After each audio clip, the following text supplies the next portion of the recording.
Eddie Van Halen walked into a high-rise recording studio in Century City, there to support his friend's nephew who was auditioning for a major label project. The producer, a powerful A&R executive who'd signed multiple platinum acts, was holding open auditions for guitarists. Eddie sat in the waiting area with a dozen other guitarists, all young, all nervous, all clutching their instruments.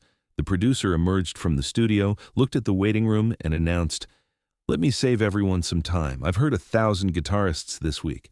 Everyone thinks they're special. You get 30 seconds to show me something I haven't heard before, or you're done. If you're going to play Stairway to Heaven or Eruption or any other cover, don't bother. I need originality, not imitation." He pointed at the first guitarist. "You're up." Then he noticed Eddie sitting quietly in the corner. "You too, old-timer. You auditioning or just waiting for someone?" Eddie, amused, said, "I can audition if you want." The producer looked skeptical but shrugged. "Sure, when we get to you, you've got 30 seconds like everyone else. Impress me." What happened 2 hours later became the most legendary audition story in music industry history. It was a Thursday morning in March 2010, and Eddie Van Halen was doing a favor for an old friend. His friend's nephew, a kid named Marcus who was 22 and genuinely talented, had scored an audition for a major label project, some big-budget collaboration that needed session guitarists. Marcus was nervous, had called Eddie's friend for advice, and the friend had asked Eddie if he could maybe be there for moral support. Eddie had said yes. He'd shown up at the Century City high-rise, taken the elevator to the studio floor, and walked into a waiting area that looked like a guitar store had exploded.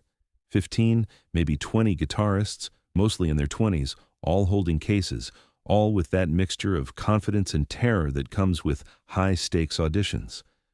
Marcus spotted Eddie and relaxed visibly. "Uncle Eddie, you came." Eddie wasn't actually Marcus's uncle, but he'd known the family for years, so the honorary title had stuck. "Of course. How you feeling?" "Terrified," Marcus admitted. "This is huge. The producer is Richard Castellano. He's signed 3 platinum acts in the last 2 years. If I get this gig, it could change everything." Eddie had heard of Castellano. Successful, connected, but with a reputation for being brutally direct and dismissive. Not cruel, just efficient. In an industry where thousands of talented people competed for every opportunity, Castellano had learned to make quick decisions and move on. The studio door opened, and Castellano emerged, a man in his 50s, expensive suit, tablet in hand, the bearing of someone who'd heard every pitch, every promise, every plea. He looked at the crowded waiting room and sighed. "All right, listen up," Castellano announced. "Let me save everyone some time and some disappointment. I've heard 1,000 guitarists this week. Actually, more like 3,000 guitarists this month. Everyone thinks they're special. Everyone thinks they have a unique style. You don't. You're all good. You wouldn't be here if you weren't competent, but good isn't enough. I need exceptional."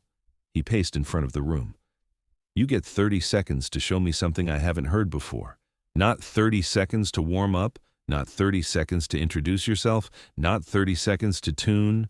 30 seconds from the moment you plug in. If you're going to play Stairway to Heaven, Eruption, Sweet Child of Mine, or any other famous song, don't bother. I don't need to hear your version of a classic. I need originality. I need innovation. I need something that makes me stop looking at my phone." He pointed at the first nervous guitarist. "You're up. 30 seconds. Go." Then Castellano's eyes swept the room and landed on Eddie, who was sitting quietly in the corner, not holding an instrument, just there for support. "You too, old-timer," Castellano said. "You auditioning or just waiting for someone?" Marcus started to speak. "That's not," but Eddie gently stopped him.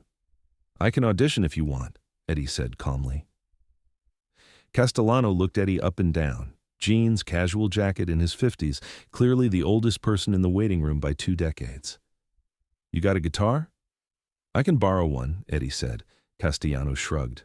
"Sure. When we get to you, you've got 30 seconds like everyone else." "Impress me." He turned and walked back into the studio with the first guitarist. Marcus leaned over. "Uncle Eddie, you don't have to." "I know," Eddie said, "but this might be fun." For the next 2 hours, Eddie watched as guitarist after guitarist went in, spent their 30 seconds, and either got a "Thank you, next," or occasionally a "leave your contact info." The ratio was brutal. Maybe 1 in every 8 guitarists got a callback. Most of them played technical showcases, fast runs, complex chord progressions, showing off their chops. A few tried to be clever, playing unusual genres or experimental sounds. One kid played a jazz fusion piece that was genuinely impressive and got a callback. But most got the polite dismissal. Marcus went in and came out 5 minutes later, shaking his head. He said I was good but not distinctive. He's heard a million people who can play fast. I needed something unique. Eddie patted his shoulder. You played well. That's what matters. The waiting room had thinned out. Only a few guitarists remained when Castellano emerged again, looking exhausted and checking his watch. All right, last few. Let's wrap this up. He looked at Eddie. The old-timer, you're up. Let's see what you got. Eddie stood and walked into the studio. Castellano was sitting behind an impressive console, his assistant next to him with a laptop tracking all the auditions. A practice amp was set up, a standard Fender Stratocaster plugged in. Name? Castellano asked, not looking up from his tablet. Eddie Van Halen. Castellano's assistant typed it in. Still no recognition. There were probably a dozen Eddie Van Halens in the audition database by now. Okay, Eddie Van Halen, Castellano said, emphasizing the name with thinly veiled sarcasm, clearly thinking it was either fake or some kind of tribute act situation. Here's the deal. I'm exhausted. I've been here since 6 a.m. I've heard 87 guitarists today, 87 people who all think they're going to change my life with their playing. I've said, thank you next, 81 times. My lunch break was 3 hours ago. Show me something in 30 seconds that justifies me staying in this chair instead of going home. He made a show of looking at his expensive watch. Starting now. Eddie picked up the Stratocaster, checked the tuning quickly. It was slightly off, typical for a guitar that had been played by dozens of people, made a micro-adjustment, and started playing. He didn't play Eruption. That would have been too obvious, too on the nose. Instead, he played something he'd been developing recently in his home studio, a piece that blended classical fingering techniques with modern tapping, creating cascading harmonics that shouldn't work together but did. Melodic but aggressive, technical but deeply emotional. The kind of playing that told a story without words. 5 seconds in, Castellano glanced up briefly from his tablet, then looked back down. 10 seconds in, his eyes came up again and stayed up. His hand, which had been poised over the screen to make notes, went still. 20 seconds in, he set the tablet down completely on the console. His assistant, who'd been typing, stopped and looked up too. At 30 seconds, the moment when Castellano usually cut people off mid-note, sometimes mid-phrase, he instead held up his hand in a continue gesture, not saying anything, not interrupting, just listening. Eddie played for maybe 2 minutes total, letting the piece develop, showing different facets of what the technique could do, then brought it to a natural, satisfying conclusion with a final harmonic that rang in the studio's dead acoustic space. Silence. Castellano just sat there, staring at Eddie. "Who are you?" Castellano finally asked, his voice different now. No condescension, no exhaustion, just genuine curiosity. "I told you. Eddie Van Halen." "No, I mean, who are you really? What's your actual name?"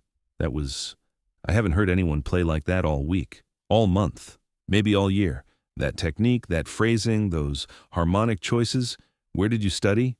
Berkeley? GIT? Private instruction with someone I should know about?" "Self-taught, mostly," Eddie said. "Learned what I needed as I went." Castellano stood up from behind the console and walked closer, looking at Eddie carefully for the first time, really seeing him rather than just categorizing him. "Have we met before? You look familiar. Not like I've met you, but like I've seen you somewhere." "I don't think we've met." "Play something else," Castellano said, all business now, but engaged in a way he hadn't been with any previous audition.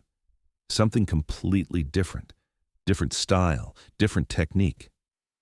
Eddie played a blues progression, but with harmonic choices that were unconventional, bending notes in ways that technically shouldn't work, intervals that should clash but instead created this aching, beautiful tension. It was blues, but blues from another dimension.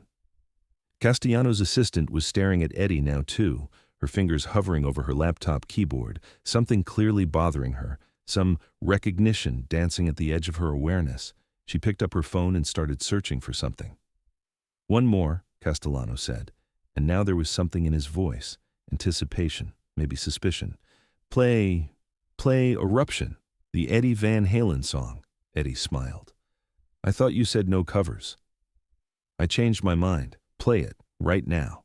Eddie played it, because of course he could play it perfectly in his sleep with muscle memory built from 42 years and tens of thousands of performances. He'd written it in 1978. It was as much a part of him as breathing.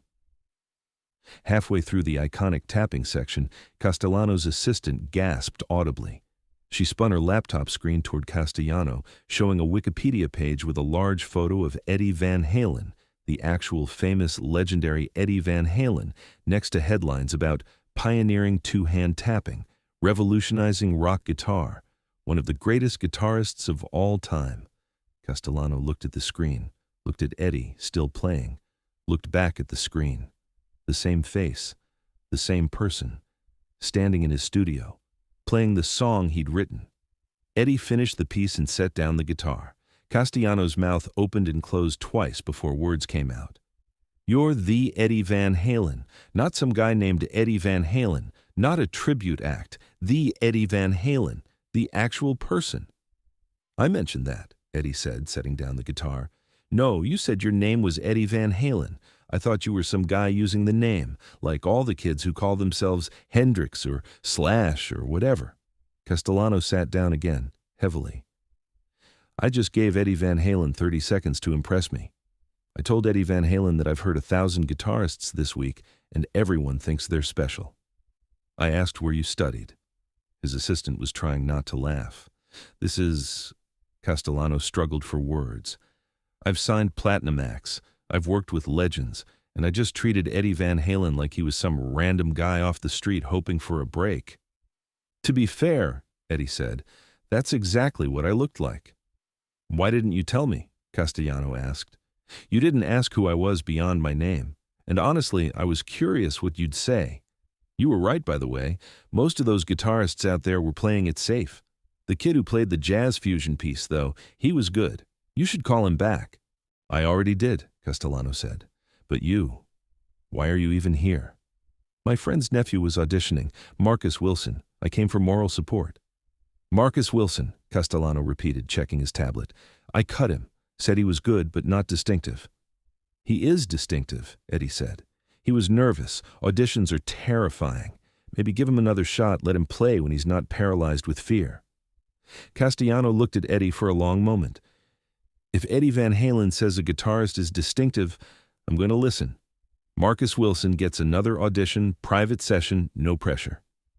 "Thank you," Eddie said. "Can I ask you something?" Castellano said. "Why did you let me go through that entire condescending speech about originality and innovation? You literally invented half the techniques that modern rock guitarists use, and I'm telling you that I need to hear something new." "Because you weren't wrong," Eddie said. "You do need to hear something new. The industry needs innovation. The fact that I innovated 40 years ago doesn't mean innovation stops. The jazz fusion kid, he's innovating too in his own way. Marcus could innovate if you gave him space to breathe instead of 30 seconds of terror." Castellano extended his hand. "Mr. Van Halen, I apologize for the old-timer comment and the entire condescending audition speech, and thank you for the lesson in humility. Again." The story spread through the LA music industry within hours. The A&R guy who gave Eddie Van Halen 30 seconds to impress him became instant legend. Other producers called Castellano to both mock him and commiserate. Everyone had a story about not recognizing someone important. Marcus got his call back, aced the relaxed audition, and got the gig. Years later, he told the story of the day Uncle Eddie auditioned for a producer to help me get a second chance. When Eddie died in 2020, Castellano posted a tribute.